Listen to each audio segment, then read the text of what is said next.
جی اس وقت ہمارے ساتھ مسلم نون کی ذکیہ شاہ نواز موجود ہیں، ان سے ہم جانتے ہیں کہ جو ثانیہ فیصل آباد اس حوالے سے یہ کیا کہیں گی کہ یہ ایک اور درندگی کا واقعہ ہوا ہے۔ جی ذکیہ آپ کیا کہیں گی آپ اس بسم واقعے اللہ الرحمن الرحیم، میں اس کی مذمت کرتی ہوں، اور یہ تو ایسے جیسے لا آف جنگل، لا اینڈ آرڈر کا بریک ڈاؤن، اور خاص طور پہ جہاں عورت کی بات ہوتی ہے، میں یہ کہتی ہوں کہ سخت سے سخت سزا ملنی چاہیے، حکومت اس بات کا نوٹس لینا چاہیے، اور اگر ان کا خاندان بھی اس میں ملوث ہے اور انہوں نے اس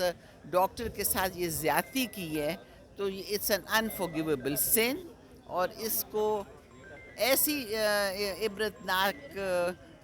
ہونا چاہیے قانون کے ہاتھ سے،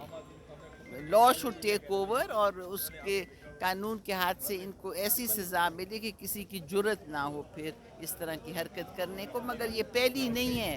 عورتوں کو کپڑے اتار کے ان کو سڑکوں پہ لے کے گئے ہیں لوگ، اور کئی اتنی بری حرکات ہوئی ہیں، اور ابھی تک اس کی روک تھام نہیں ہوئی۔ اب وقت آ گیا کہ اس کی روک تھام ہو، اور ایسے اس لیے نہیں قائد اعظم محمد علی نے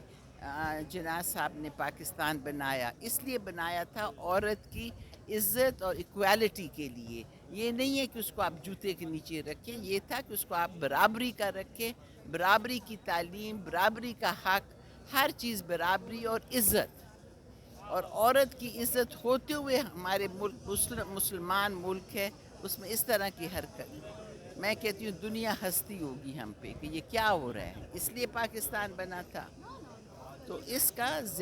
کی آپ نوٹس لے کے اور اس کی سزا ہونی چاہیے۔ جی بہت شکریہ۔